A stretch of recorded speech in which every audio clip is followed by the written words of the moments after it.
네, 우리 오늘은 오늘 진도는 이제 아모스부터 시작을 해보도록 하겠습니다.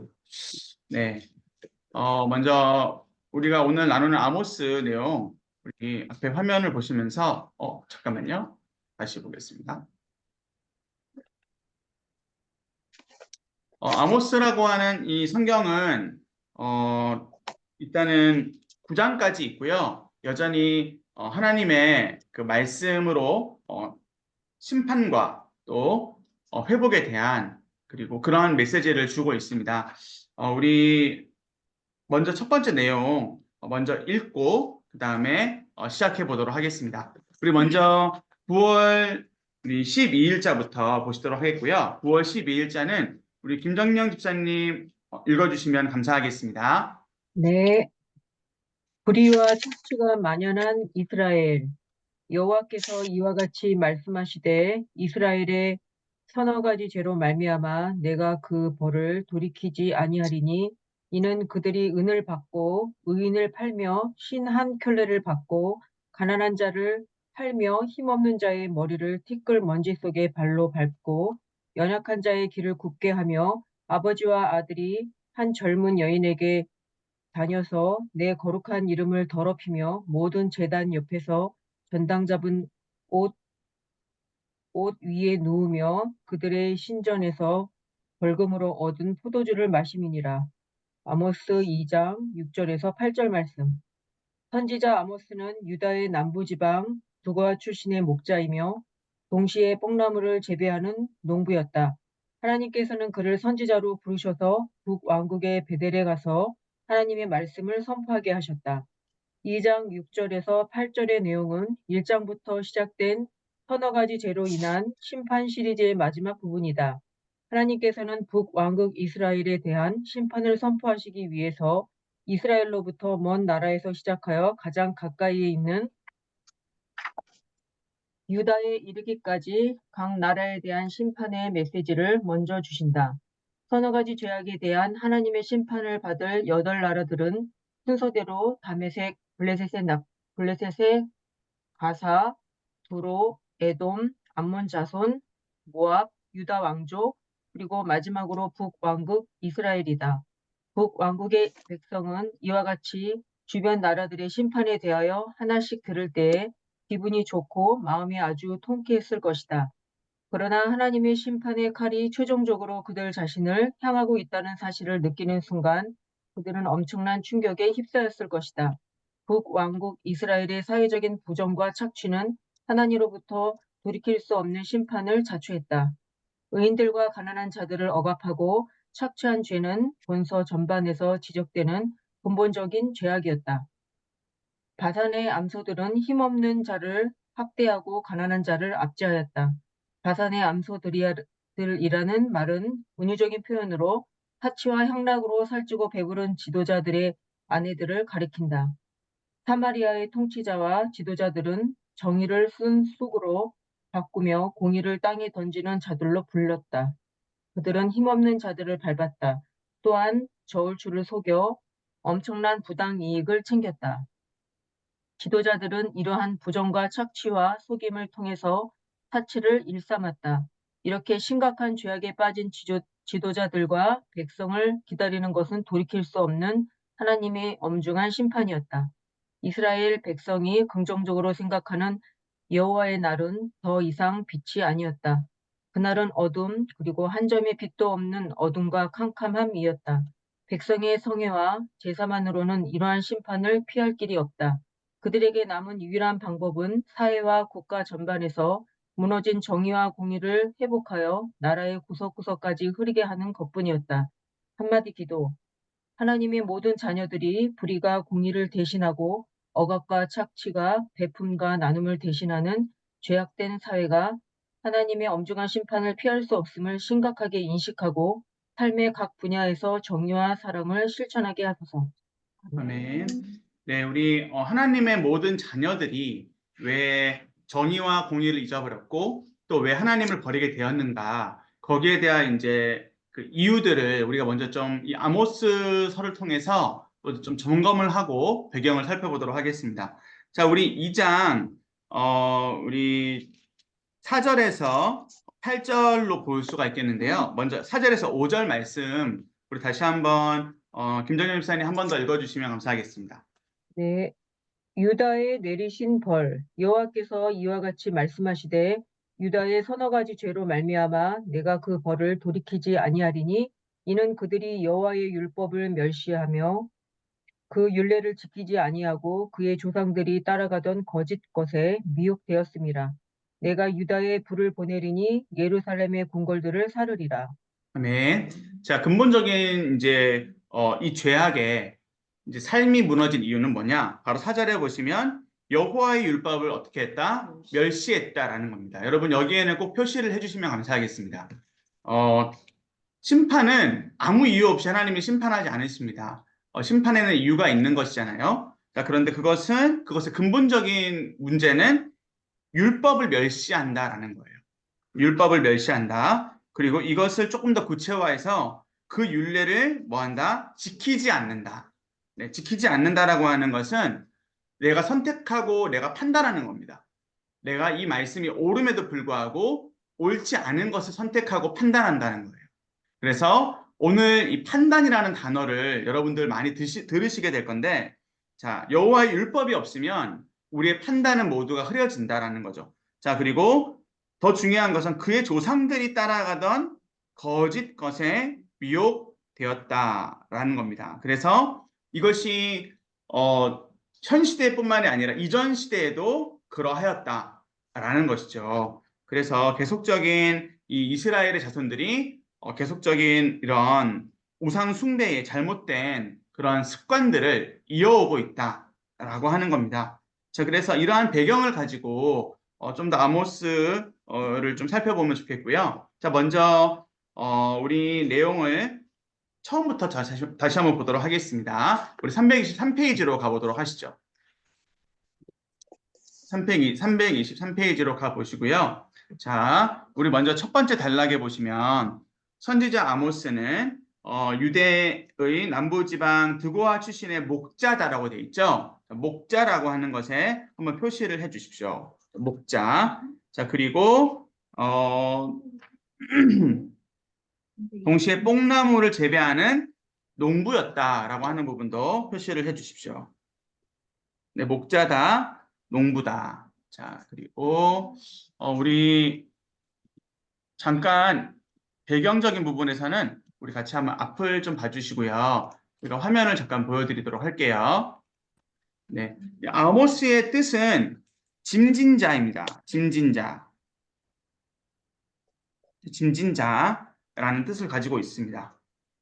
자, 그리고 이 아모스 선지자는 이 아모스서에서 핵심이 있는데요. 당연히 우리가 잘 알고 있듯이 이제 심판이 핵심이 되겠습니다. 그러면 우리가 계속해서 보는 서너 가지의 죄라고 하는 이 표현이 나오거든요. 이 서너 가지의 죄로 인한 심판이다. 이 서너 가지의 죄는 바로 이러한 것입니다. 불의하다. 불의하다라고 하는 것은 우리가 아까 얘기했던 대로 말씀에서 뭐한다? 벗어난다. 말씀을 멸시한다. 이러한 뜻을 가지고 있어요. 그래서 불의한 그 원인과 또 불의함의 모습은 말씀에서 벗어나는 것을 뜻하고요. 그리고 그로 인해서 공의와 정의를 잃어버립니다. 자, 서너 가지의 죄는 죄가 계속해서 반복된다. 이 반복성을 표현하는 거예요. 그래서 어떠한 죄가 반복이 되느냐? 공의와 정의를 잃어버리고 우상 숭배를 하고 또 말씀을 찾지 않는 말씀 가뭄의 시대. 자, 그것이 하나님을 믿는 하나님의 자녀들의 모습이었다라는 것이 심판의 이유가 되겠습니다. 자, 이렇게 좀 정리해서 보시고, 자, 북이스라엘 그 지역의 상황이 이러하였다라는 것을 봐주시고, 자, 그리고 아모스서에 나오는 또한 핵심은 바로 회복입니다. 자, 우리가 오늘 9장까지 다 나누어 볼 텐데요. 물론 뭐 모든 성경을 이제 곳곳을 다 보진 않겠지만 중요한 메시지가 있습니다. 첫 번째는 선지자를 보내셨다라는 거예요. 자, 선지자를 보내신다. 그게 누구다? 이제 아모스뿐만 아니라 이사야, 호세야, 아모스, 미가 이 네 명의 선지자를 여러분 적어주시면 감사하겠습니다. 네, 이사야, 호세야, 아모스, 미가 이 네 선지자가 대표적으로 이 같은 동시대에 활동했던 선지자이기 때문입니다. 자, 그리고 이 네 선지자가 다 외쳤던 메시지는 5장에 나오는데요. 여호와를 뭐하라? 찾으라 라는 겁니다. 여호와를 찾을 때에 정의와 공의가 회복이 되거든요. 정의와 공의가 언제 회복된다? 여호와를 찾을 때에 회복이 됩니다. 자, 오늘 5장의 내용이 핵심이 될 텐데 2장에서는 이런 배경을 좀 보는 겁니다. 그리고 중요한 또 표현이 나오는데 다윗의 무너진 장막이 일어난다라고 하는 이 표현이 9장에 나옵니다. 그래서 이것도 여러분들 나중에 9장에서 또 살펴보겠지만 미리 좀 보시면 감사하겠고, 자, 오늘 특별히 내용 가운데 9장의 내용을 9장의 내용을 보자면 5장의 내용을 두 번이나 살펴볼 겁니다. 그래서 5장이 정말로 중요하겠습니다. 자, 우리 5장의 내용은 우리 앞에 나오는 화면으로 나올 텐데요. 근데 나레이터가 이렇게 읽을 때 중요한 내용은 우리가 한번 체크하면서 가보도록 하겠습니다. 우리 9월 13일자 짧습니다. 9월 13일자 같이 한번 보도록 하겠습니다.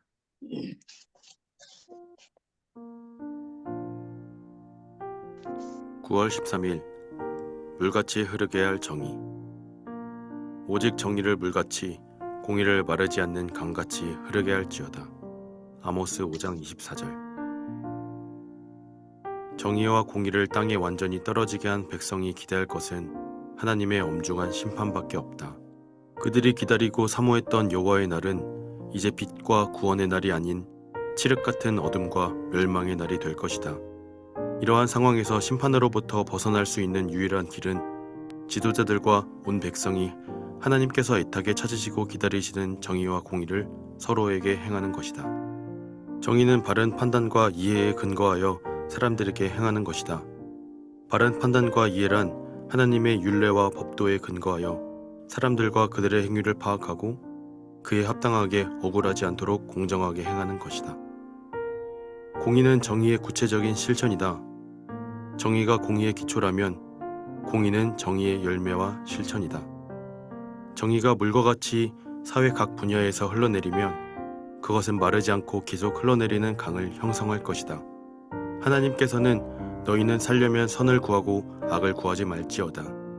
만군의 하나님 여호와께서 너희의 말과 같이 너희와 함께 하시리라고 하셨다.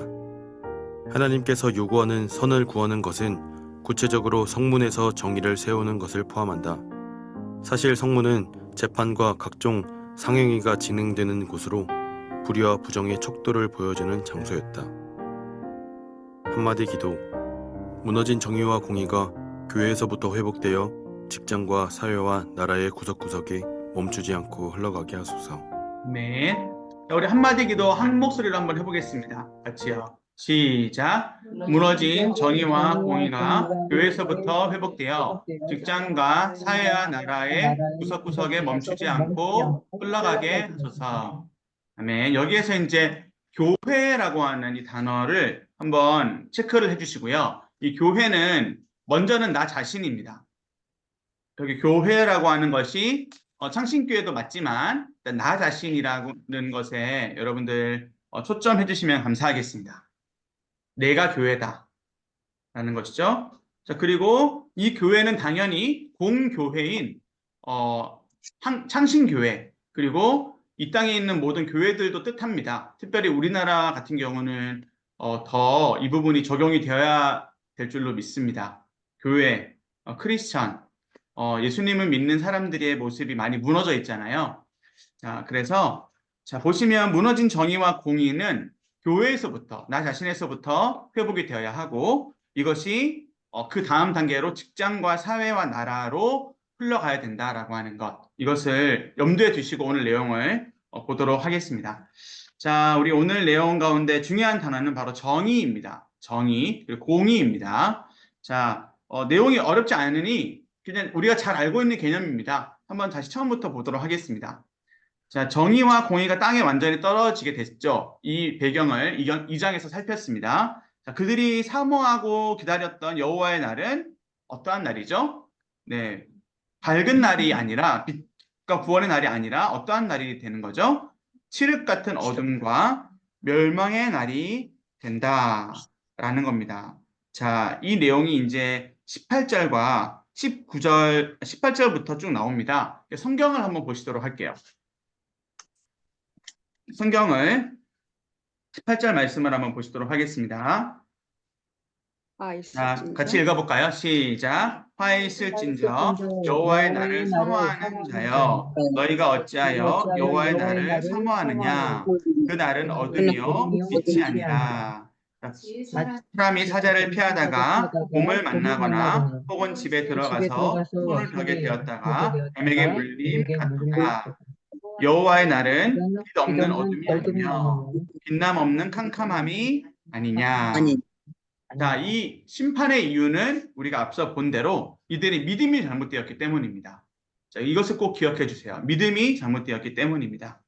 자, 이 믿음이라고 하는 것은 결국 우리의 삶을 이렇게 주장하는 우리의 삶의 컨트롤 타워라고 보실 수 있어요. 자, 우리가 마음이, 생각이, 뇌가 컨트롤 타워라고 생각하잖아요. 자, 근데 영적으로는 믿음이 먼저이고요. 이 믿음이 우리의 뇌와 마음까지 이렇게 주장한다라고 보시는 것이, 그것이 이제 성경적인 원리가 되겠습니다. 그러니까 인간은 그저 육체적인 동물이 아니라 영적인 그러한 하나님을 닮은 형상이기 때문이죠. 그래서 그것을 먼저 좀 기억해 주시고 가겠습니다. 이러한 상황에서 심판으로부터 벗어날 수 있는 유일한 길이 뭐다? 자, 325페이지 계속 이제 한 10번째 줄쯤 되겠네요. 유일한 길은 이라고 돼 있죠? 유일한 길을. 자, 이 부분은 좀 표시를 해주시면 좋겠습니다. 지도자들과 온 백성이 하나님께서 애타게 찾으시고 기다리시는 무엇과 무엇을 서로 행하는 거다? 정의와 공의를 서로 행하는 거다. 여기에서 중요한 원리가 나오는데요. 지도자가 있고 백성이 있습니다. 자, 이것을 꼭 표시를 해주십시오. 여러분, 우리는 생각보다 지도자 역할을 많이 하고 있습니다. 제가 지난 시간에도 말씀을 드렸지만 우리가 가정에서 물론 뭐 남편이 지도자 역할을 하는 뭐랄까요? 해야죠. 또 하고 있고. 자, 그러나 가정에 있어서 이 가정을 이끌어가는 가정의 어떠한 좀 메인 주체는 사실상 여자이잖아요. 그죠? 그래서 이 여자가 아이들과 남편의 또 지도자 역할을 하기도 합니다. 자, 그리고 남편은 가정에서의 어떠한 헤더 역할을 한다면 아내는 그러면 종의 역할을 하느냐? 그것이 아니거든요. 아내도 아주 그것만큼 중요한 역할을 가정에서 하고 있어요. 자, 여러분, 그래서 저는 직업을 갖든 안 갖든 우리가 신자로서 이 땅에 살아갈 때에 하나님이 주신 자리가 있고 그 자리에서 우리가 맡는 역할 가운데 지도자의 역할이 많다라는 것을 저는 많이 깨닫고 있거든요. 자, 그리고 뿐만 아니라 우리가 직장에서 생활을 한다든지 또 어떠한 삶을 살아갈 때에 생각보다 지도자적인 역할, 즉 세 가지 신자 수업으로 표현한다면 아비의 역할, 또 청년의 역할을 우리가 꽤 많이 하고 있다는 거죠. 자, 그래서 그러한 상황 가운데서 우리가 무엇을 이제 아랫사람에게, 종에게 해야 되느냐, 혹은 자녀들에게 해야 되느냐, 그것이 바로 정의와 공의라는 거예요. 그래서 그 약간 우리의 사명적인 부분을 먼저 좀 기억할 필요가 있고요. 자, 그렇다면 백성, 즉 종된 역할로서 우리 역시 종으로서 무엇을 해야 되느냐? 이건 역시도 정의와 공의로서 대하고 또 우리가 반응해야 될 그러할 필요가 있다라는 거죠. 자, 이것이 정말 중요합니다. 자, 아모스를 보면서 우리가 오늘 특별히 내용 가운데 이 정의와 공의만 기억하고 가셔도 많은 것을 가져가는 겁니다. 자, 그렇다면 정의가 무엇인지 보겠습니다. 정의는 히브리어로 뭐라고 되어 있죠? 미쉬파트라고 되어 있습니다. 미쉬파트라고 되어 있고요. 이런 이제 뭐랄까요? 읽는 것만 우리가 같이 한번 보시면 돼요. 모양은 굳이 보지 않으셔도 됩니다. 저도 까먹거든요. 자, 미쉬파트가 정의다. 그럼 정의의 뜻이 더 중요하겠죠. 자, 그것은 뭐죠? 한번 같이 읽어볼게요. 시작. 바른 판단과 이해에 근거하여 사람들에게 행하는 것이다. 그럼 바른 판단과 이해는 어떻게 될까요? 말씀과 기도로 되는 겁니다. 바른 판단과 이해 옆에다가 말씀과 기도라고 꼭 적어주셔야 되겠습니다.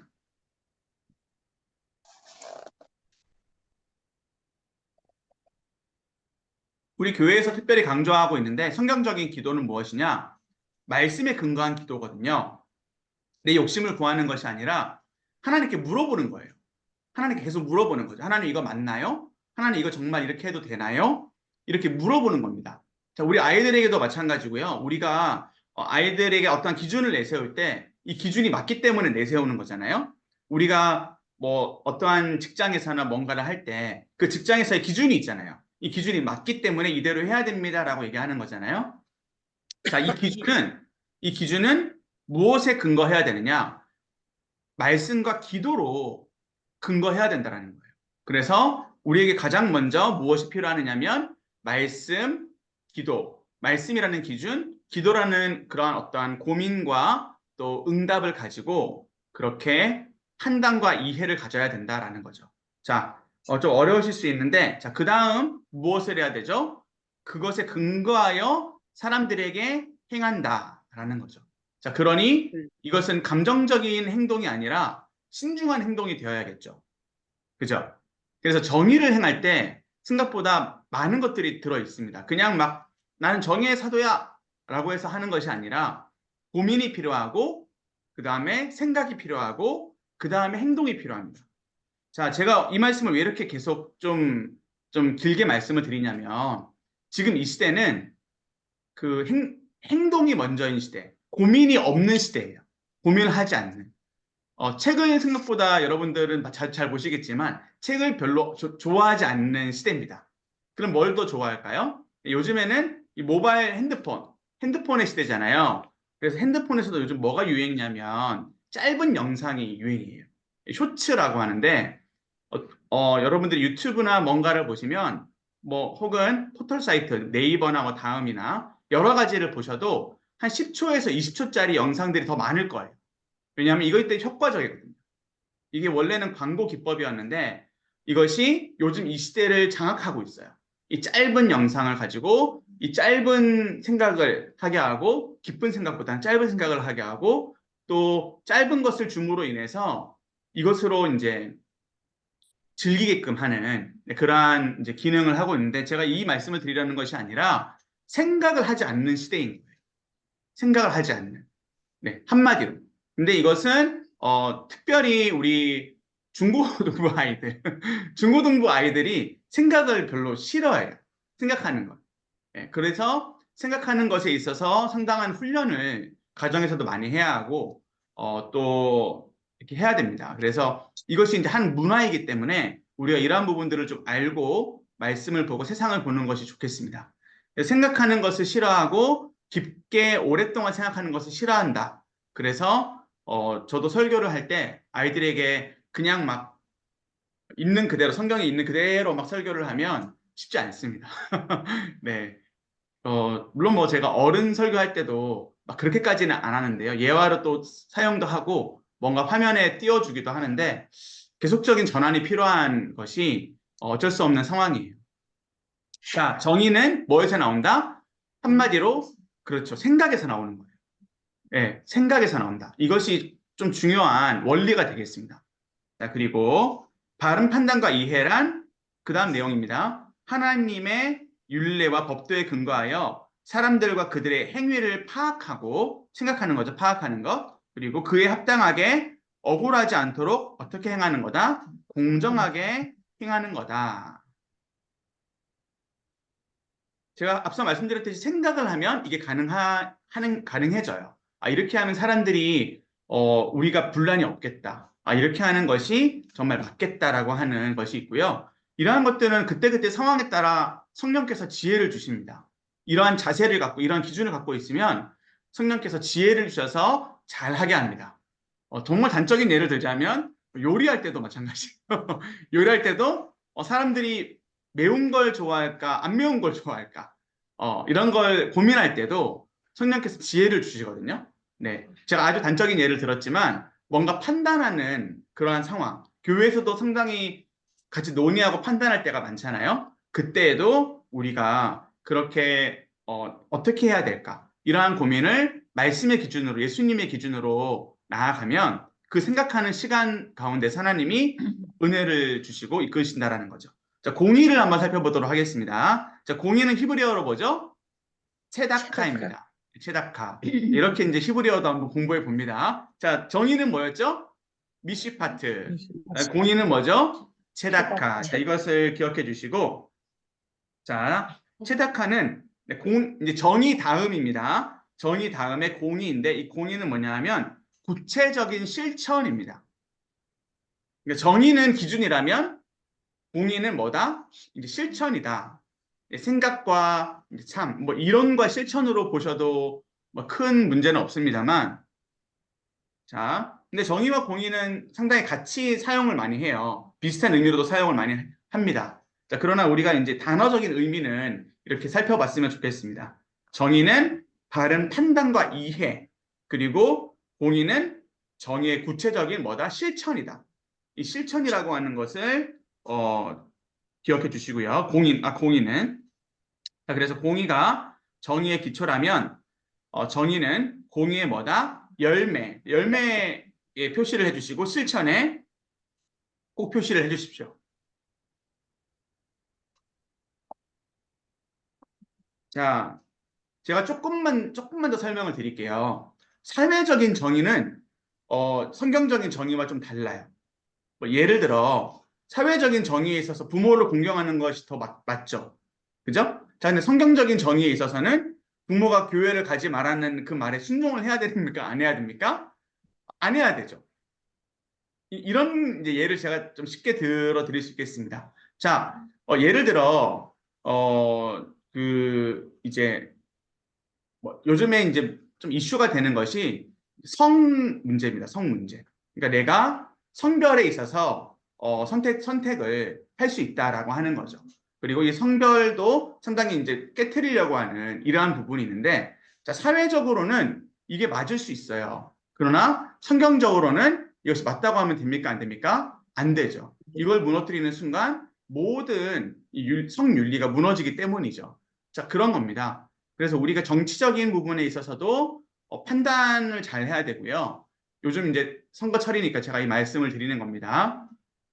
그리고 우리가 어떠한 걸 뭐 선택하든지 성경이라는 기준에서 벗어난 거는 우리가 좀 마음 가운데 그 기준이 있어야 됩니다. 아, 이거는 성경적으로 맞지 않는 것 같아. 이거는 정말 내가 이때까지 배워온 이 말씀의 기준하고는 좀 달라라고 하는 그 기준이 있어야 합니다. 그래서 세상의 기준과 사회적 정의인 거죠. 사회적 정의와 성경적 정의는 다를 수 있고 공의도 다르게 표출이 될 수 있다는 것을 꼭 기억해 주세요. 자, 계속해서 보도록 하겠습니다. 우리 정의가 물과 같이 또 사회의 각 분야에서 흘러내리면 그것은 마르지 않고 계속 흘러내리는 강을 형성할 것이다 라고 되어 있죠. 그래서 중요한 것은 정의와 공의는 나 자신의 생각과 고민에서부터 시작이 된다는 거예요. 정의와 공의가 어디에서 시작된다고요? 나 자신의 생각에서 시작이 됩니다. 근데 이것은 생각이 먼저가 아니라 믿음이 먼저라는 사실을 꼭 기억해 주셔야 돼요. 내가 똑똑해서 바른 판단을 내리는 게 아니에요. 오히려 내 판단과 내 의지를 예수님께, 성령님께, 하나님 아버지께 맡기는 거죠. 믿음에서 시작해서 내 뇌와 내 마음이 뭔가 일을 하기 시작해요. 그래서 뭐 우리의 행동의 원천이 믿음이 되어야 합니다. 믿음에서 시작을 한다는 것은 바로 빛과 구원의 날에 합당한 그러한 모습인 거죠. 자, 오늘 아모스의 표현으로 계속 제가 설명을 드립니다. 자, 계속 가보겠습니다. 하나님께서는 너희는 살려면 선을 구하고 악을 구하지 말지어다 라고 돼 있죠. 자, 이 말씀은 우리 성경을 통해서 한 번만 더 보도록 하겠습니다. 우리 5장 14절입니다. 5장 14절의 말씀. 자, 5장 14절 말씀을 15절까지 이 두 절 말씀을 우리 한 목소리로 좀 마음에 우리 좀 결단하는 마음으로 한번 읽어볼게요. 14절과 15절입니다. 시작. 너희는 살려면 너희는 선을 구하고 오늘 악을 구하고 구하지 악을 말지어다. 구하지 말지어다. 만군의 하나님 만군의 하나님 여호와께서 여호와께서는 너희의 너희의 너희의 마음과 같이 너희와 함께 너희와 하시리라. 하시리. 너희는 너희는 악을 악을 미워하고 악을 선을 사랑하며 사랑하며 성문에서 정의를 성문에서 정의를 세울지어다. 세울지어다. 만군의 만군의 하나님 하나님 여호와께서 여호와께서 혹시 혹시 요셉의 요셉의 남은 남은 자를 불쌍히 불쌍히 여기시리라. 여기시리라. 아멘. 자, 그래서 오늘 내용 가운데 좀 반복되는 것이 이렇게 하면 살리라, 이렇게 하면 회복되리라라고 하는 구조가 많이 있어요. 그게 이제 4절에도 나옵니다. 4절에도 보면은 나를 찾으라, 그리하면 뭐한다? 살리라. 나를 찾으라, 그리하면 살리라. 자, 이러한 이제 내용이 나오고요. 여기에서도 선을 구하고 악을 구하지 말지어다. 그리하면 너희와 함께 하시리라. 이렇게 구조가 나오죠. 그리고 불쌍히 여기시리라. 자, 이것은 모두가 다 뭐냐면 회복을 상징하는 거예요. 회복. 자, 그러니까 회복은 어디에서부터 시작이 된다? 선을 구하는 것에서. 즉, 우리의 믿음을 바로 세우고 이 믿음의 생각과 행동을 하는 데서 뭐가 시작이 된다? 가정의 회복이 시작이 되고, 우리 직장의 회복이 시작이 되고, 교회가 회복이 되기 시작하는 거예요. 자, 그래서 제가 좀 결론적으로 정리를 해드릴게요. 자, 우리의 가정이 회복되고 교회가 회복이 되면 여러분들의 그 바운더리가 회복이 되는 것을 경험하시게 되고, 우리의 직장이 회복이 되면 이 직장이나 우리의 모습이 본이 되어서 모델이 되어서 이 땅을 회복해 하는 것이 됩니다. 저는 한 가지 소망은 우리 이렇게 말씀을 배우잖아요. 여러분들이 정말 모델이 되어주셨으면 좋겠어요. 저의 바람이에요. 그래서 여러분들이 모델이 되어주시면 여러분들이 교회에 많은 문제나 여러 가지 어려움들이 있지만 여러분들이 모델이 되어주시면 그분들이 여러분들을 본받아서 또 예수님을 닮아갈 것이고, 그렇다면 우리 교회는 정말 아름다운 행복한 사랑이 넘치는 교회가 되지 않을까, 저는 그렇게 기대를 합니다. 그래서 쉽지 않죠. 그러나 우리가 먼저 바로 세워지기를, 우리 같이 한번 기도하면서 계속 말씀을 나눴으면 좋겠습니다. 자, 우리 그러면 조금 더 이제 마무리하는 부분으로 우리 9월 14일자를 나눠보도록 하겠습니다. 9월 14일자 맞죠? 9월 14일자. 9월 14일자도 영상으로 같이 한번 보겠습니다. 보시면서 중요한 내용은 체크해 주시면 감사하겠습니다.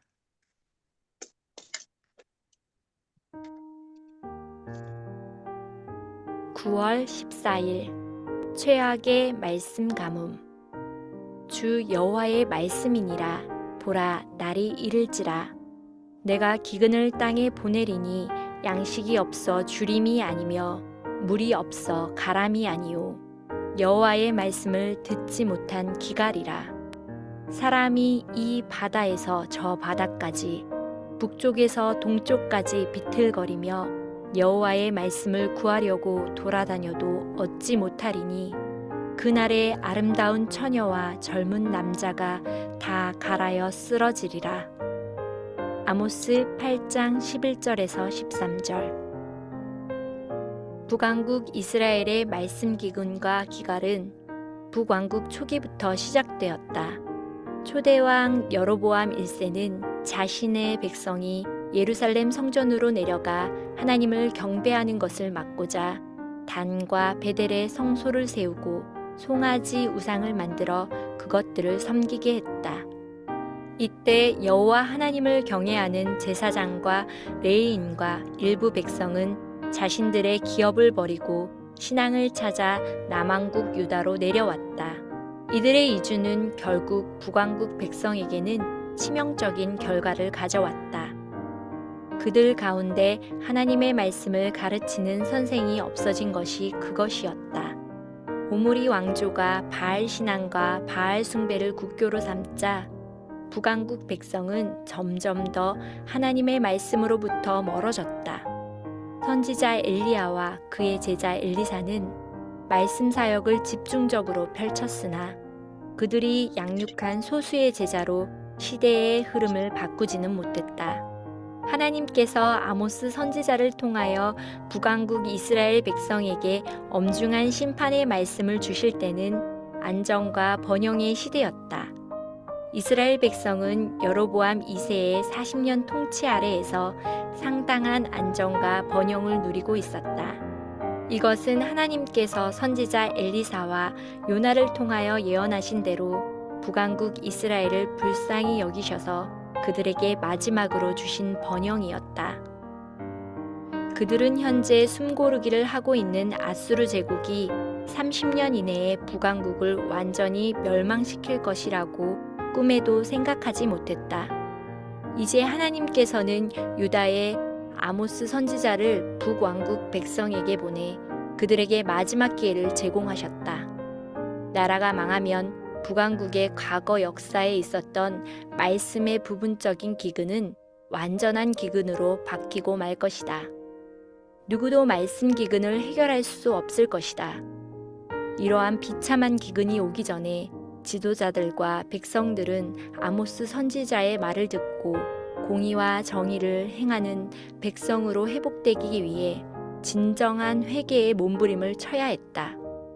그러나 북왕국 백성은 이 마지막 기회마저 놓침으로써 나라가 망할 때 아수르 제국의 구석구석에 뿔뿔이 흩어져 말씀 기근의 운명을 맞고 말았다. 한마디 기도. 물질적인 풍요와 온갖 상품이 범람하는 이 시대에 온 세계를 위협하는 말씀 기근을 피할 수 있는 말씀 누림의 복을 주님의 백성 모두에게 주소서. 아멘. 네, 우리 이제 말씀 기근이라고 하는 이 단어를 우리가 좀 주목하면서 가면 좋겠고요. 자, 우리 다시 한번 아모스 8장 11절에서 13절 말씀을 한 번만 더 읽어볼게요. 이게 정말 중요한 말씀입니다.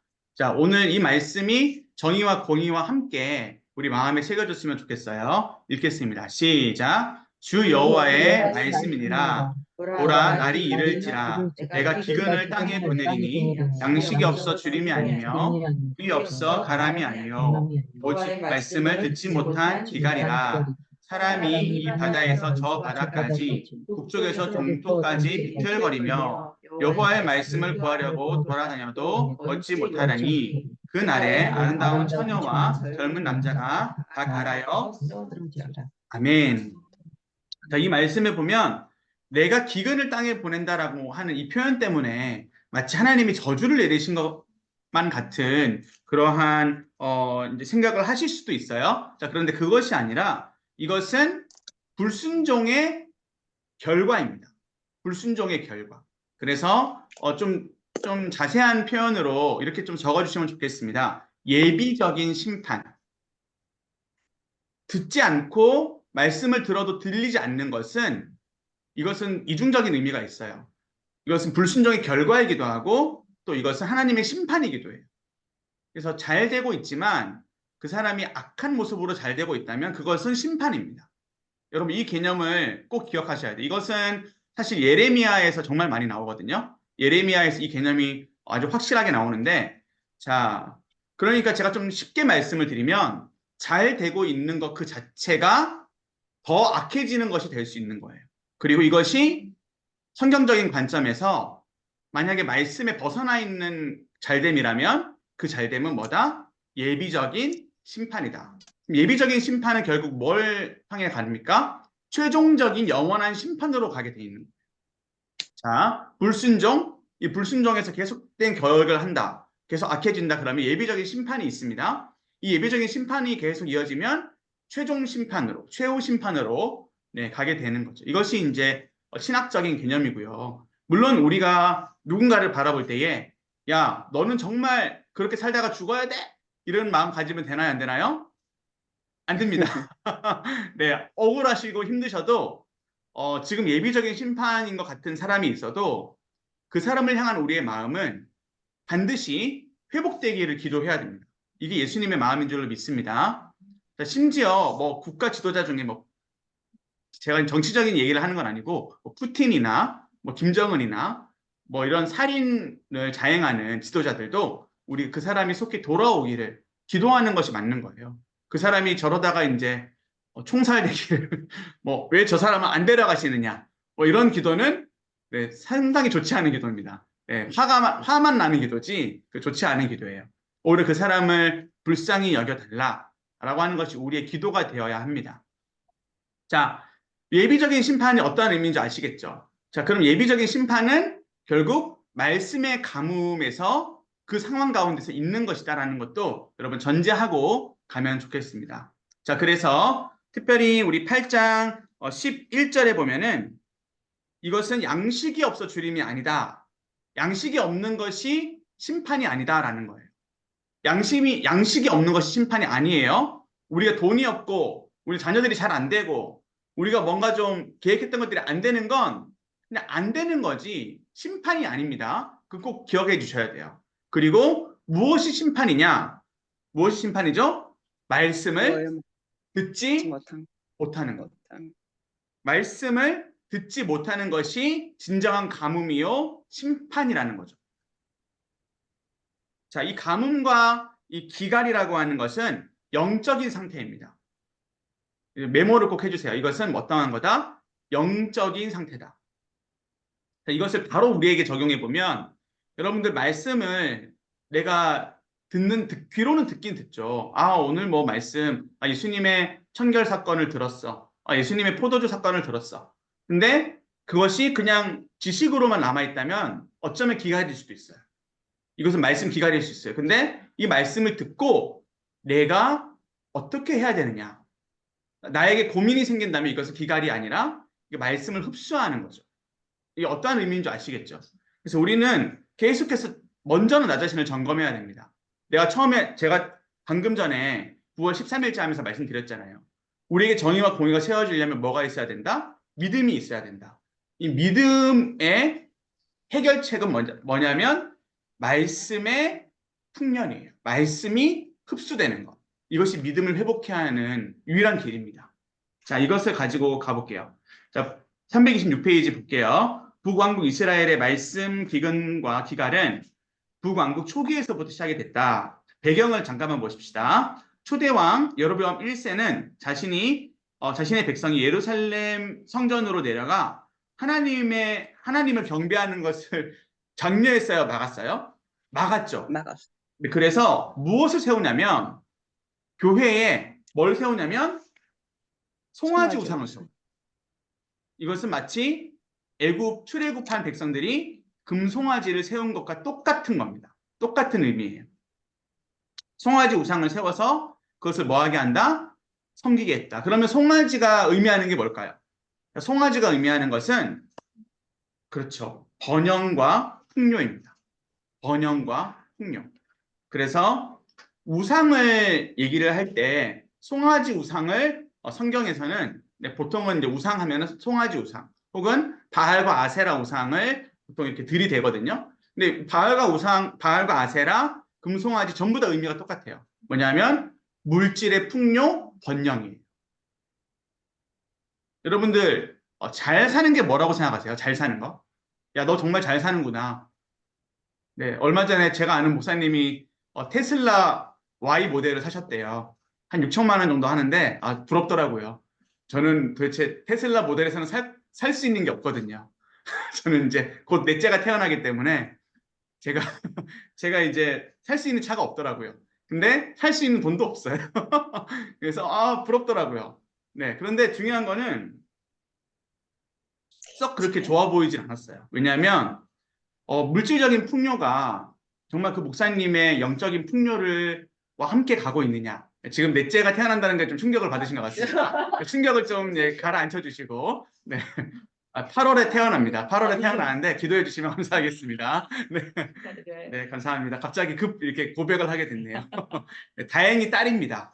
다행히 딸이라서 하나님께 감사하고 있습니다. 네. 자, 아무튼 중요한 거는 우리의 물질적인 풍요, 우리의 물질적인 어떠한 잘됨이 우리의 영적인 잘됨과 같이 가는 것은 아니다라는 거예요.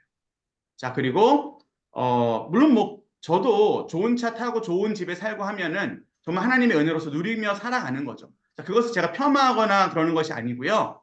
여러분들 잘 사는 거는 하나님이 주시는 은혜입니다. 그런데 잘 사는 것의 진짜 이유는 진짜 의미는 돈이 많은 것이 잘 사는 건 아니라는 거예요. 우리가 아이들에게 잘 살아야 돼, 너 정말 잘 살아라라고 할 때 그 잘 삶이 뭐죠? 그 웰빙이 뭐죠? 그것은 그렇죠. 하나님의 자녀로 맞습니다. 하나님의 자녀로 잘 살아라. 그리고 너가 정말 행복하게 하나님이 주시는 그 복을 누리면서 살아라라는 어떠한 그 중심적인 게 더 많은 거지. 이 사람들이 이 자녀들이 돈이 많아지고 뭔가 풍요로워진다고 해서 그것이 정말 행복을 보장하는 건 아니다라는 걸 우리가 부모된 입장에서 꼭 생각하셨으면 좋겠어요. 그래서 믿음이 잘 되는 것이 진짜 잘 사는 겁니다. 자, 그리고 가정이 행복한 것, 가정에서부터 행복이 시작되는 것, 그리고 우리가 말씀대로 살아가려고 그렇게 하나가 되는 것이 진짜로 잘 되는 겁니다. 자, 송아지 우상을 세운다는 것은 하나님을 잊어버리게 하는 거예요. 송아지 우상이 있으면 여러분들 어떨 것 같아요? 좋을 것 같아요? 싫을 것 같아요? 자, 만약에 우리 교회가 뭘로 비유를 해야 될지는 잘 모르겠습니다. 그러나 송아지 우상을 정말 세우진 않겠지만 송아지 우상과 같은 어떠한 것들을 두고 기도를 한다고 한번 생각해 봅시다. 뭐 예를 들어 정말 예를 드는 거예요. 이거 뭐 저는 현실 가능성 없는 겁니다. 우리 교회를 뭐 예를 들어 엄청나게 크게 찬양의 교회보다 더 크게 이렇게 짓는 것에 우리가 초점하여서 교회 건축을 위해서 다 같이 기도를 합니다. 근데 이게 좋을 수도 있지만 또 우상이 될 수 있는 거예요. 왜냐하면 건축을 하려면 또 우리가 뭘 해야 되죠? 물질이 필요하잖아요. 또 뭔가 이렇게 많이 요구하겠죠. 근데 뭐 예를 들어 그런 물질도 채워졌고 우리 교회가 엄청나게 커졌습니다. 뭐 시스템이 첨단 시스템이 되었습니다. 자, 그러면은 우리 교회는 상당히 좀 뭐랄까요? 사람들이 보기에 좋은 교회가 되는 거죠. 화려한 교회가 되는 거죠. 자, 그런데 이상하게 그래요. 이게 겉이 좋아지고 환경이 좋아지면 믿음도 같이 올라가야 되는데 이게 잘 되지 않는 거예요. 교회만 그럴까요? 저는 식당에서도 그런 거 많이 보거든요. 식당이 리모델링을 했어요. 좋아졌습니다. 근데 왜 맛이 뚝 떨어졌을까요? 그거 참 신기하지 않나요? 저는 한 10개 중 한 대여섯 개 이상은 그런 것 같아요. 물론 맛도 유지되는 것도 있긴 있어요. 그렇지만 뭔가 초심을 잃는 그런 모습을 많이 보거든요. 네, 그래서 정말 중요한 것은 송아지 우상이 딱 세워진다. 그러면 그것에 열광한다는 거예요. 송아지 우상이 세워지면 그것을 거부하는 것이 아니라 오히려 그것을 좋게 본다. 뭐 제가 방금 예를 들었잖아요. 우리 창신교회 겉이 좋아지면 그러면 우리 교회는 좋은 교회가 될 거야라고 기대가 되지 않습니까? 그렇지 않나요? 그러나 이것이 영적인 회복과는 완전히 다른 건데 우리가 이것을 자꾸 여기에 규합시키려고 하는 뭔가 그러한 마음이 있는데 이것이 바로 뭐냐면 이것이 우상이라고 하는 거예요. 우상 숭배는 다른 것이 아닙니다. 두 마음을 품는 겁니다. 하나님만 바라보지 못하게 하는 것이 우상 숭배입니다. 그래서 여러분 송아지 우상이라고 되어 있는데 자 여기에다가 하나 적어주시죠. 두 마음을 품는 것, 두 마음이라는 표현을 좀 적어주시죠. 그래서 골로새서에서는 이것을 이제 욕심이라고 표현을 하고 있어요. 욕심이라고 표현을 하고 있고요. 제가 너무 확장해서 설명은 안 드리겠습니다. 일단은 송아지 우상이 이러한 의미다라는 것이 가장 중요합니다. 자, 송아지 우상 때문에 어쩌면 말씀의 가뭄이 온 거거든요. 자, 계속 봅시다. 이때 여호와 하나님을 경외하는 제사장과 레위인과 일부 백성들은 자신의 기업을 어떻게 했다? 버리고 신앙을 찾아 남왕국 유다로 내려왔다. 이들의 이주는 결국 북왕국 백성에게는 치명적인 결과를 가져왔다. 그래서 이제 결국 제사장과 레위인과 일부 백성들은 신앙을 찾아서 떠나게 되는데 사실 이제 결론적으로 말씀드리면 남유다도 우상을 세웁니다. 북이스라엘 우상을 세운 게 아니에요.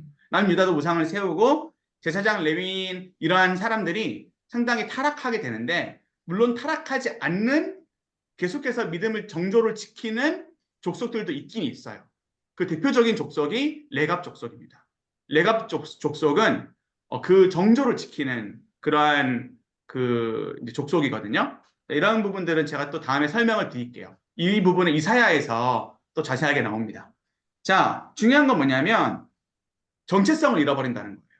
내가 하나님의 백성이다라고 하는 것에 있어서 구별됨이 있어야 되는데 교회를 오든 밖에 오든 내가 추구하는 건 똑같은 거예요. 자, 그래서 그들 가운데 이 부분이 중요합니다. 하나님의 말씀을 가르치는 뭐가 없다? 선생이 없어졌다. 제가 계속해서 설명을 하고 넘어갈 수밖에 없네요. 한국 교회의 문제는 뭐냐면 교회가 회복이 중요하잖아요. 한국 교회의 문제는 말씀을 배울 수 있는 창구가 생각보다 많이 없어요. 자, 여러분들 유튜브를 보면 말씀을 배우는 것 같죠? 그러나 이건 지식적인 배움입니다. 왜 교회라는 공동체가 중요하고 왜 주일 예배가 중요하냐면 이게 영적인 교제거든요. 우리가 그냥 주일날 앉아서 여러분들이 설령 졸고 있어도 주일날 와서 예배를 드리는 이 습관이 정말 중요하고요. 주일날 와서 예배를 드리고 그 말씀이 오늘 나를 살게 하는, 일주일을 살게 하는, 그리고 이 말씀 붙들고 내가 살아야 돼라고 하는 그 자세가 이것이 진정한 예배예요. 그래서 여러분들 이 그 말씀 가르치는 선생님이 없다라는 것, 이것이 정말 우리 한국교회의 문제이고 또 이것이 설교자인 저로서도 많은 좀 책임을, 부담감을 많이 느낍니다. 네. 저는 창신교회 왜 온 줄 아세요? 말씀 배우러 왔어요. 말씀 배우. 근데 이 말씀 배운다라고 하는 게 여러분 어떤 의미이신지 잘 모르겠지만 하나님이 창신교회로 저를 인도하셨는데 저한테 가장 필요했던 게 말씀이었어요. 앞으로 목회를 해나가면서 필요한 거. 저도 필요한 게 많잖아요. 업무적인 것도 필요하고 뭐 지금도 행정도 맡고 있고 여러 가지 맡고 있지만 필요한 게 많잖아요. 근데 저한테 필요한 건 말씀이었어요. 여러분들에게 있어서 목사님들의 역할은 먼저는 말씀을 가르치시는 분이어야 합니다. 네, 목사님들이 저도 찬양도 꽤 하고 뭐도 하고 하지만 더 중요한 건 목사님으로 인해 내가 말씀을 배워야 된다라는 자세가 저와 여러분의 자세이기를 간절히 원합니다. 그래서 말씀을 가르치는 선생님이 없으면 당연히 말씀 기간이 옵니다. 여러분 이거 꼭 체크해 주세요. 자, 그리고 오므리 왕조가 바알 신앙과 바알 숭배를 국교로 삼아 3자 북왕국 백성은 점점 더 하나님의 말씀으로 멀어졌다. 그래서 이제 문화적인 부분이 결국 또 영향이 있습니다. 그래서 교회의 문화 가운데 제자 훈련이 사라진다든지 말씀을 이렇게 하는 훈련들이 사라지고 있다라는 것도 상당히 좀 안타까운 현실입니다. 선지자 엘리야와 그의 제자 엘리사는 말씀 사역을 집중적으로 펼쳤으나 그들이 양육한 소수의 제자로 시대의 흐름을 바꾸지는 못했다. 정말 놀라운 것은 그 어두운 시대에도 엘리야가 있었고 그 엘리야가 엘리사를 키워냈다라는 거예요. 엘리야가 좀 지금으로 표현하면 선지자 학교가 있었거든요. 엘리야가 운영하는 선지자 학교가 있었어요. 그래서 그 선지자 학교에서 엘리야가 가르칩니다. 가르치고 또 거기에서 누가 배출이 됐느냐? 엘리사가 배출이 되죠. 이 내용은 아모스 2장에 나옵니다. 한번 볼까요? 아모스 2장에 보면 이러한 학교의 내용이 좀 나오거든요. 네, 그 내용이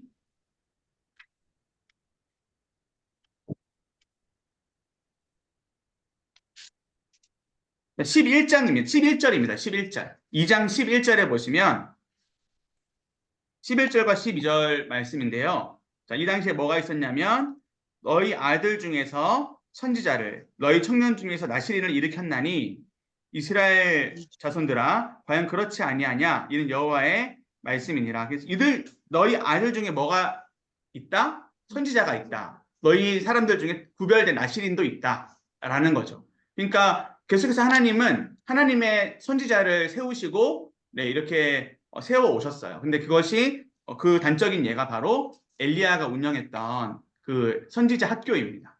자, 넘어가도록 하겠습니다. 다시 8장으로. 자, 그래서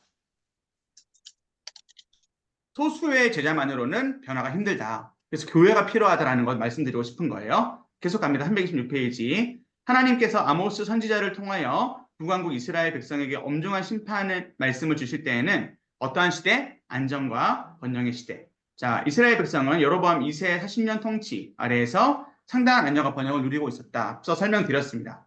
이것은 하나님께서 선지자 엘리사와 요나를 통해 예언하신 대로 북왕국 이스라엘을 불쌍히 여기셔서 그들에게 마지막으로 주신 번영이었다. 즉 이들이 멸망하기 전에 이제 주셨던 번영인 거죠. 자, 그리고 하나 또 추가될 것은 아수르 제국이 나오는데 이 아수르 제국에게 계속해서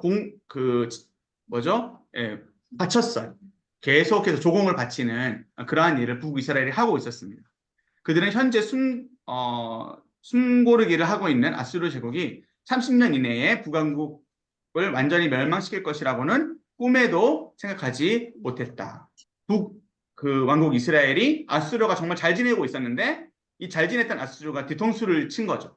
네, 잡아먹은 거죠. 자, 이제 하나님께서는 유다 아모스 선지자를 북백성에게 보내 그들에게 마지막 기회를 제공하신다. 나라가 망하면 북왕국의 과거 역사에 있었던 말씀의 부분적인 기근은 완전한 기근으로 바뀌고 말 것이다. 누구도 말씀의 기근을 해결할 수 없을 것이다. 이러한 비참한 기근이 오기 전에 지도자들과 백성들은 아모스 선지자의 말을 듣고 공의와 정의를 행하는 백성으로 회복되기 위해 뭐가 필요하다? 자, 여기에서 이제 체크해 주십시오. 진정한 회개의 몸부림이 필요한 겁니다. 자, 진정한 회개의 몸부림이 무엇이죠? 우리의 믿음 가운데 내가 말씀을 잘 듣고 있느냐라고 하는 것을 잘 점검하는 겁니다. 자, 네, 여기까지 하도록 하겠고, 자, 우리 아모스서에 있어서 조금만 더 보도록 하겠습니다. 우리 8장 11절, 12절, 13절을 봤는데요. 자, 8장 12절, 12절, 13절도 결국에는 회복으로 이끌기 위한 말씀이에요. 자, 우리 성경을 한번 보시도록 할게요. 자, 성경 말씀에 먼저 7장부터 보시면 7장에서부터 재앙에 대한 어떠한 심판에 대한 그런 환상이 나옵니다. 7장에는 메뚜기 재앙과 불 재앙과 달인줄 재앙이 나오고요. 그리고 8장에는 여름 과일 한 광주리로 환상을 보여주십니다. 근데 이것은 다 무엇을 상징하느냐면 심판을 상징합니다. 자, 그럼 이 심판을 어떻게 회복해야 할 것이냐? 이 회복의 어떤 예언을 보여주시는데 그것이 이제 마지막 9장입니다. 9장에 보시면 자, 9장 11절입니다. 우리 9장 11절 말씀은 연금자 권사님 한번 읽어주실래요? 9장 11절입니다. 그날에 내가 다윗의 무너진 장막을 일으키고 그것들의 틀을 막으며 그 허물어진 것을 일으켜서 옛적과 같이 세우고 그들이 네. 에돔에 남은 네, 감사합니다. 네, 여기까지만 읽어주시고, 자, 우리 한번 표시를 하겠습니다. 다윗의 무너진 장막이라는 부분에 표시를 해주시고, 이것은 다윗이 솔로몬을 통해서 세운 그러한 성전을 의미하는 겁니다.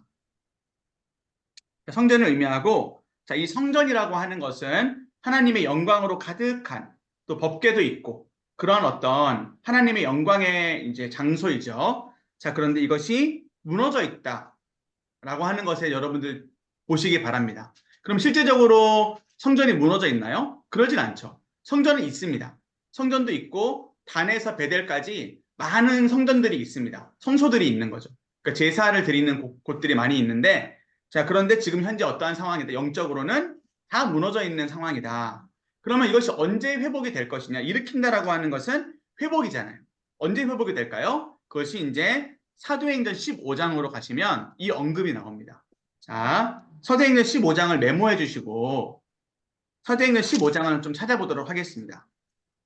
15장 16절인데요. 16절과 17절, 16절에서 18절까지인데요. 우리 영문장 원사님 한 번만 더 사도행전 15장 16절에서 18절까지 읽어주시면 감사하겠습니다.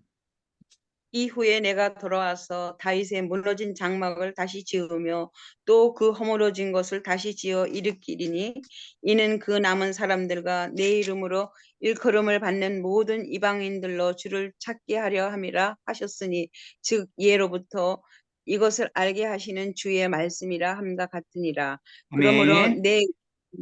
네, 네, 감사합니다. 네, 그래서 자, 여기에 보시면 17절이 바로 다윗의 무너진 장막을 일으키는 근거예요. 자, 17절에 보시면 이는 그 남은 사람들과 내 이름을 일컬음을 받는 모든 이방인들로부터, 자, 모든 사람들, 그러니까 이스라엘 백성뿐만이 아니라 모든 사람들이 다 어떻게 된다? 주를 찾게 된다. 즉 예수님을 구주라고 고백하게 된다. 이것을 위해서 뭘 하겠다? 다윗의 무너진 장막을 뭐 하겠다? 일으키겠다. 라고 한 거죠. 그러면 다윗의 무너진 장막이 의미하는 것이 뭐냐? 이게 중요하죠. 다윗의 무너진 장막이 의미하는 것은 바로 예수님 자신입니다. 이걸 꼭 기억해 주셔야 돼요. 성전은 누구시다? 예수님이다라는 거 기억해 주시고, 성전은 예수님. 자, 그리고 예수님이 십자가로 이제 무너졌다가 또 부활로 일으키셨다라고도 표현을 할 수는 있는데, 자, 이 부분은 정말 중요한 건 뭐냐면 이 성전 자체가 완전히 무너져 있어요. 근데 지금 이제 조금 있으면 우리가 학개 스가랴 말라기까지 볼 거예요. 학개 스가랴 말라기에서는 성전을 재건하라라고 명령을 하거든요. 그럼 그 성전이 재건이 되는 거죠. 성전이 재건이 됐지만 이것이 다윗의 무너진 장막이 일으켜진 건 아니에요.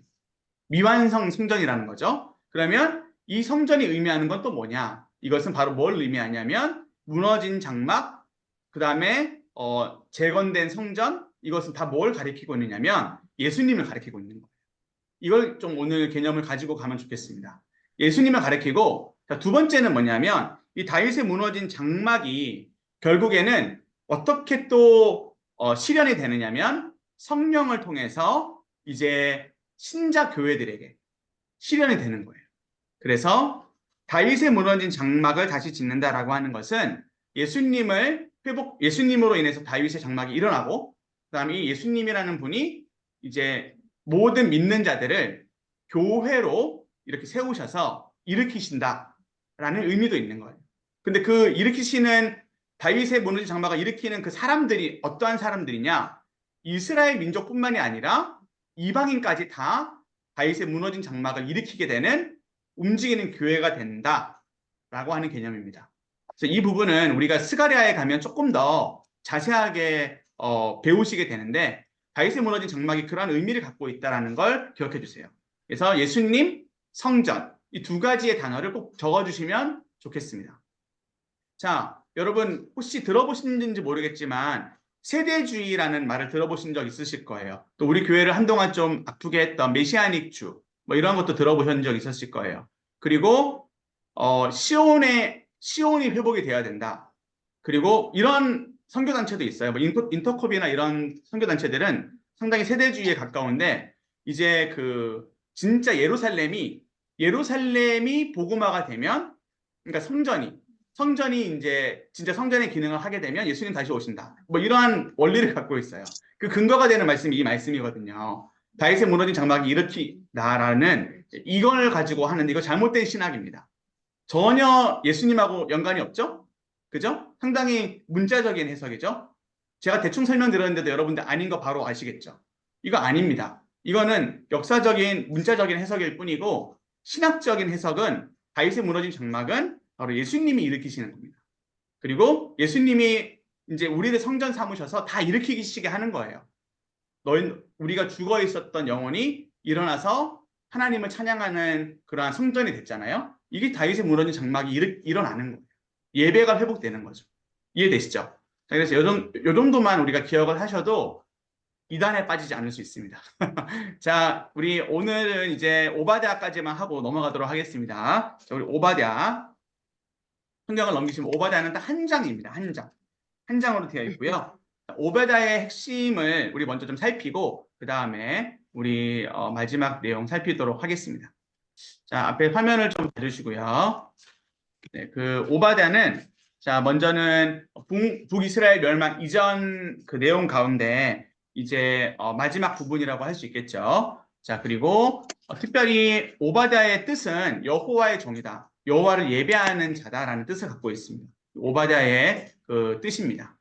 오바댜는 이 어두운 시대 가운데 하나님의 선지자로서 먼저는 여호와의 종이었고, 그리고 여호와를 예배하는 자였다라는 사실, 여러분들도 그 정체성이 있으시기를 간절히 원합니다. 자, 그리고 오바댜의 핵심 단어는 교만입니다. 왜 멸망하게 되었느냐? 왜 심판을 당하느냐? 그 이유는 교만이다. 이 교만이라는 단어의 마지막으로 우리가 좀 나누겠고요. 그리고 누구를 향해 있냐면 이제 에돔을 향해 있어요. 이제 에서 족속이죠. 에서의 족속. 이제 야곱의 형이죠. 에서는. 근데 이 에서의 그 후손이 바로 에돔입니다. 그래서 이 에돔 족속을 향한 하나님의 경고입니다.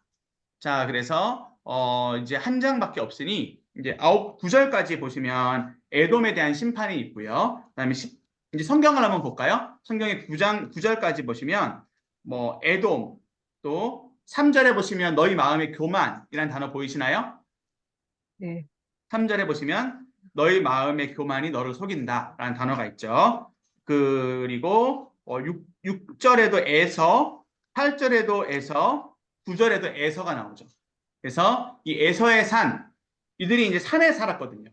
해발 1000m 정도 되는 상당히 높은 산 지역에 살았고, 또 이 지역은 상당히 부유하고 강한 국력을 가진, 군사를 가진 지역이었어요. 그래서 상당히 세계적으로도 저 나라는 정말 건드릴 수가 없어. 강한 나라야. 네, 네, 맞습니다. 그런 나라였습니다.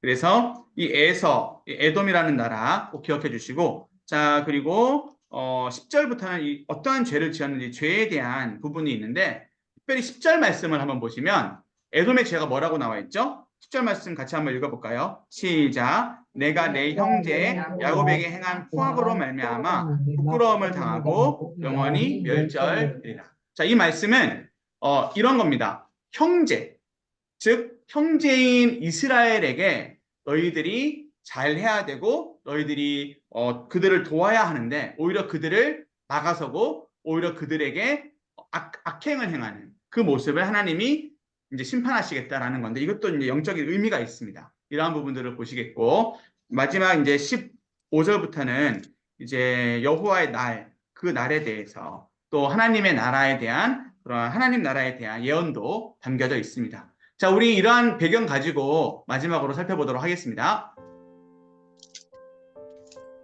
9월 15일 교만하여 속은 에돔의 심판 경고. 너의 마음의 교만이 너를 속였도다.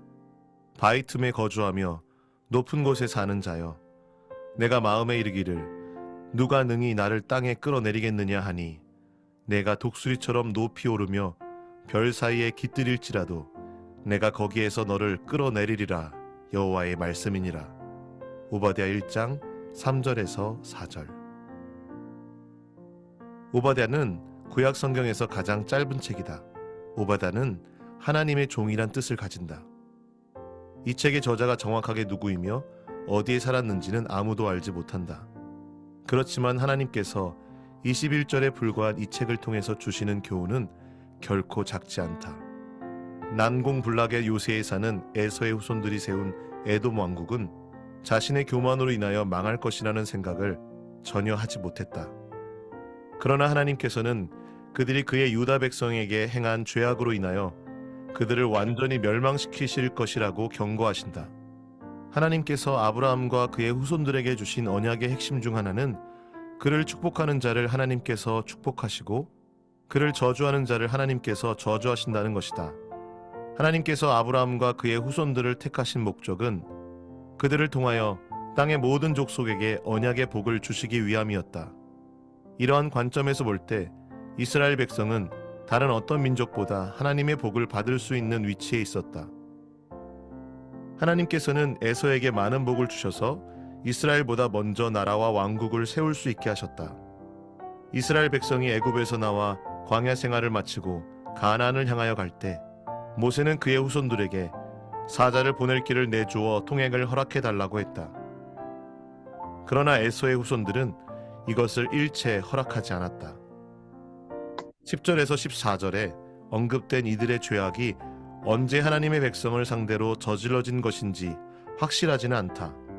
그러나 분명한 것은 하나님의 백성이 곤경에 처했을 때 이들은 유다의 멸망을 기뻐하고 유다의 멸망을 돕는 행동을 했다는 것이다. 이들은 하나님의 백성이 망하게 되는 것을 보고 기뻐했다. 또한 이때 유다 백성의 재물을 취하는 반사 이익을 얻었다. 이것은 언약의 백성 이스라엘을 저주하는 행위였다. 하나님께서는 너를 저주하는 자를 내가 저주하리라고 말씀하신 것과 같이 에돔 자손의 멸망을 선포하셨다. 여기에 선포된 에돔의 멸망은 회복이 불가능한 멸망이다. 물론 에돔만이 아니라 이방 나라들도 하나님의 심판으로 망할 것이다.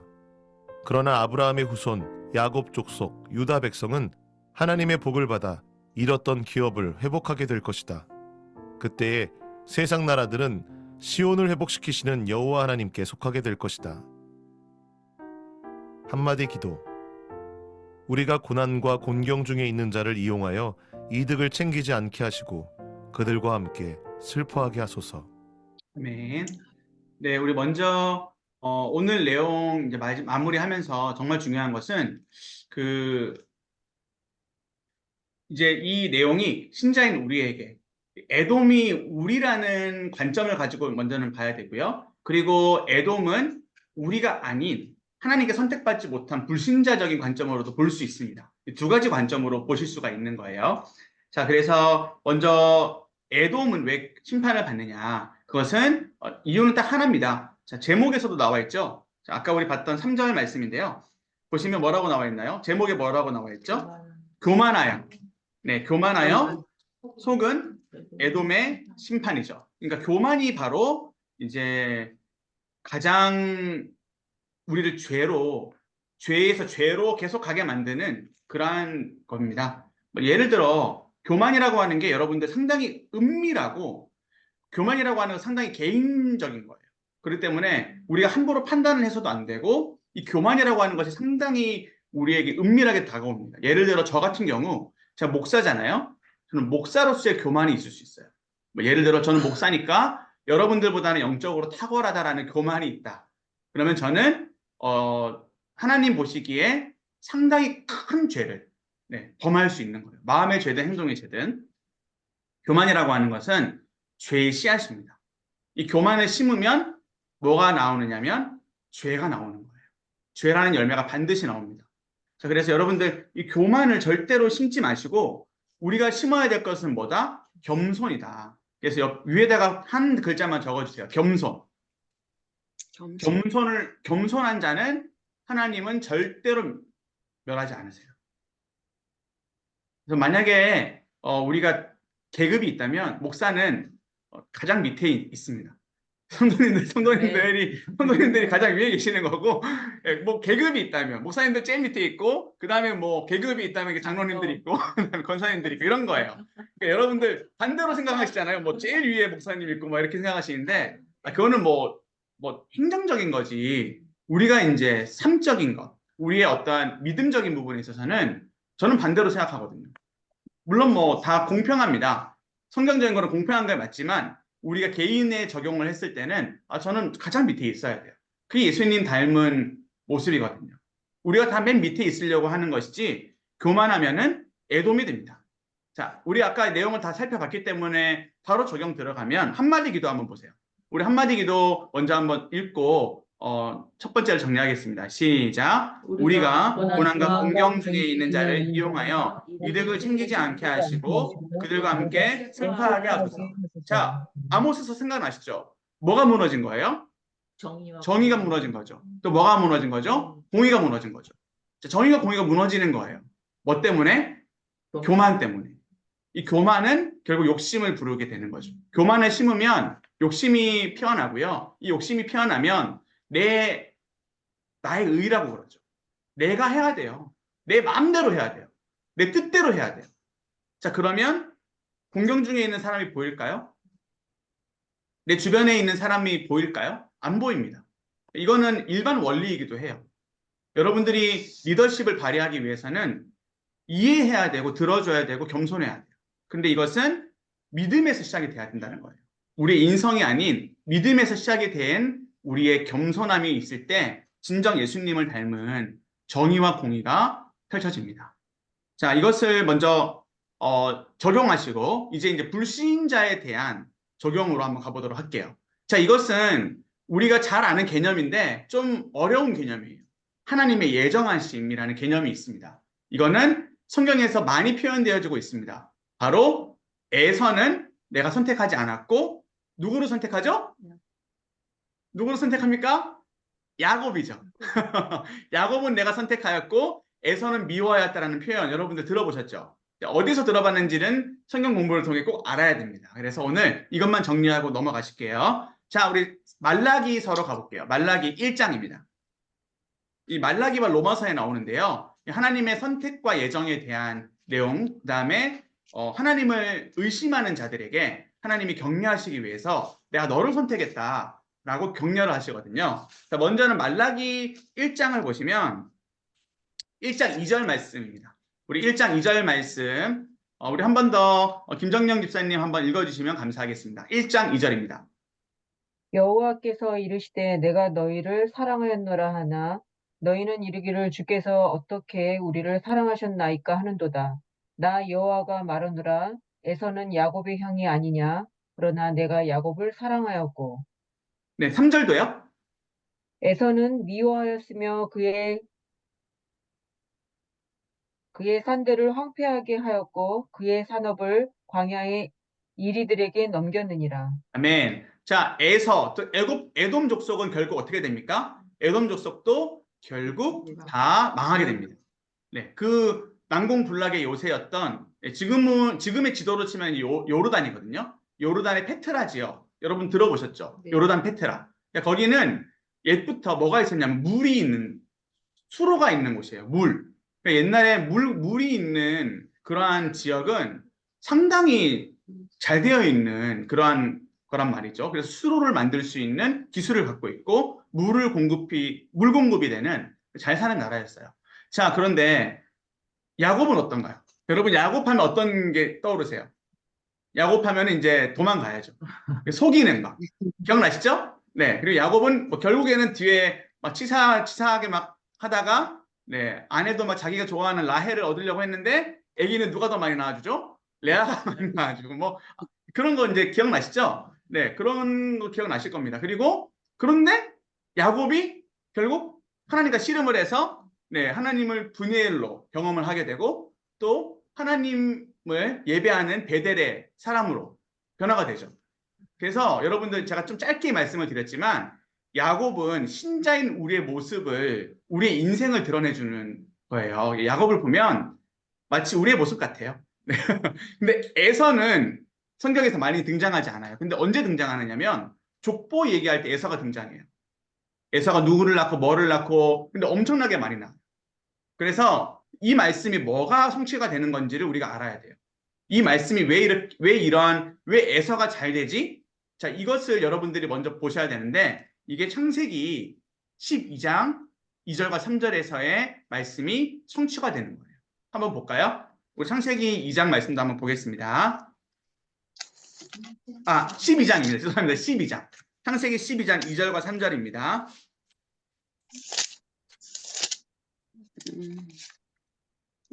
창세기 12장 2절 3절도 참 중요한 말씀입니다. 자, 창세기 12장 2절에서 3절 말씀을 한 번 더 김정년 집사님 읽어주시면 감사하겠습니다. 내가 너로 큰 민족을 이루고 내게 복을 주어 내 이름을 창대하게 하리니 너는 복이 될지라. 너를 축복하는 자에게는 내가 복을 내리고 너를 저주하는 자에게는 내가 저주하리니 땅의 모든 족속이 너로 말미암아 복을 얻을 것이라 하신지라. 아멘. 자, 그래서 이걸 조금 뭐 적용을 한다면 하나님의 자녀들, 하나님의 그 조상이 있는 믿음의 조상이 있는 그 가문은 생각보다 복이 있는 가정이 많아요. 뭐 예를 들어 미국을 표현할 때 그렇게도 얘기를 하죠. 예, 성경 위에 세워지는 국가이기 때문에 잘 산다. 뭐 이것도 그렇게 심한 그 해석은 아닙니다. 그런데 자, 성경의 원리 가운데 이게 있어요. 내가 축복하는 자에 내가 축복을 하고 내가 저주하는 자에게는 내가 저주를 하겠다. 그러니까 네가 축복을 하면 내가 축복하겠다. 네가 저주하면 내가 저주하겠다. 이 하나님의 약속이거든요. 자, 이게 에서에게 이루어지는 거예요. 자, 에서의 아빠인 이삭이 축복했을까요? 저주했을까요? 당연히 축복하죠. 당연히 축복합니다. 자, 그래서 어떠한 축복을 받느냐면 이 에서가 야곱보다 훨씬 더 잘 돼요. 세상적으로. 훨씬 더 잘 되고 훨씬 더 많은 것을 누려요. 자, 그리고 아브라함도 마찬가지인데 아브라함도 그 당대에 상당한 거부였어요. 종이 있는 또 이삭도 마찬가지죠. 이삭도 상당히 거부입니다. 거부. 왜냐하면 종이 있잖아요. 종을 부릴 수 있는 그러한 자였고 또 막 선물도 많이 가져갈 수 있는 여력이 있는. 그러니까 물질적인 잘됨이 하나님이 주시는 복 중에 하나도 맞습니다. 자, 맞는데 중요한 건 뭐냐면 이 복을 받은 에서는 이 복이 어디에서 나왔다고 생각했을까요? 그렇죠. 자신의 능력 혹은 우리 집의 집안 능력. 이해되시죠? 그래서 저는 여기에서 또 이렇게 적용을 드립니다. 우리 집안이 하나님께서 복을 주셔서 잘 되고 있어요. 아이들이 그 믿음의 가정으로서 잘 되고 있어요. 자, 그런데 반드시 우리가 많이 고백해주고 많이 깨닫게 해줘야 될 것은 이 복은 우리 것이 아니다라는 거예요. 이 복은 누구의 것이다? 하나님의 것이고 이 복은 자, 창세기 12장 2절과 3절의 말씀이 어떠한 말씀이냐면 자, 정말 중요한 거는 3절이에요. 3절의 마지막 부분을 여러분들 표시할 수 있으면 아주 강하게 표시해 주세요. 이 복은 누구의 것인 줄 아세요? 땅의 모든 족속이 너로 복을 얻는다. 내가 왜 복을 주느냐? 너를 위한 것도 있지만 그거는 사실은 아주 작은 지분이 아주 작아요. 자, 99.9는 누구를 위한 건 줄 아세요? 땅의 모든 족속을 위한 거. 여러분 여기에서 복에다가 체크하시면 안 되고 땅의 모든 족속에 체크를 하셔야 돼요. 이게 신학의 중요성입니다. 여러분 창세기 12장 3절은 제가 가장 좋아하는 말씀이에요. 제가 이 말씀으로 아이들 이름을 다 지었거든요. 창세기 12장 3절에서 가장 중요한 거는 땅의 모든 족속이 너로 말미암아 복을 얻는다. 여러분 선지서는 복을 주는 성경이에요. 복을 주는 선지자들은 복을 주는 사람들이에요. 선지자를 통해서 사람들이 복을 받아야 돼요. 어떤 복? 말씀의 복. 여러분 땅의 모든 족속이 나에게 주신 복으로 복을 얻어야 된다. 이 원리를 꼭 기억해 주세요. 이것이 그리스도인의 신자의 사명입니다. 그리고 야곱의 사명이며 에서의 사명인 것이죠. 자, 그래서 잘 되는 거예요. 그런데 지금의 미국은 어떤가요? 그런데 잘 되는 우리 크리스천들은 어떤가요? 우리의 모습 잘 되긴 잘 되고 있지만 그렇죠. 내복이죠. 내복이고 우리 집안 자랑하죠. 네. 여러분 생각보다 순모임 아니 구역 모임 같은 거 하실 때 너무 자랑 많이 안 하셨으면 좋겠어요. 정말 하나님이 이래서 나에게 복을 주셨어.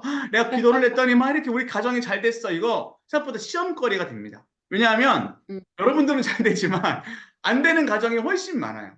심지어 가정이 없는 가족 그 분들도 있어요.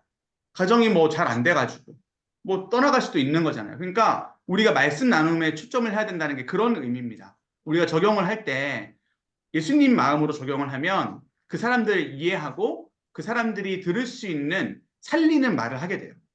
자, 땅의 모든 족속이 여러분입니다. 나를 통해서 뭘 얻는다? 복을 얻는다. 여러분 이 정체성을 꼭 기억해 주십시오. 자, 그래서 오늘 내용을 사실 이제 오늘 327페이지는 배경이 많아요.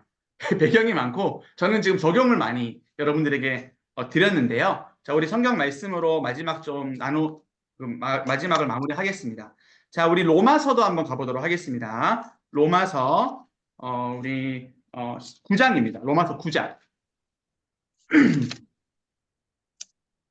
로마서 9장에 보면은 하나님이 불쌍히 여기는 것, 또 하나님이 진노하시는 것, 하나님의 심판과 하나님의 그 구원하심을 야곱과 에서를 비유해서 바울이 설명하고 있어요.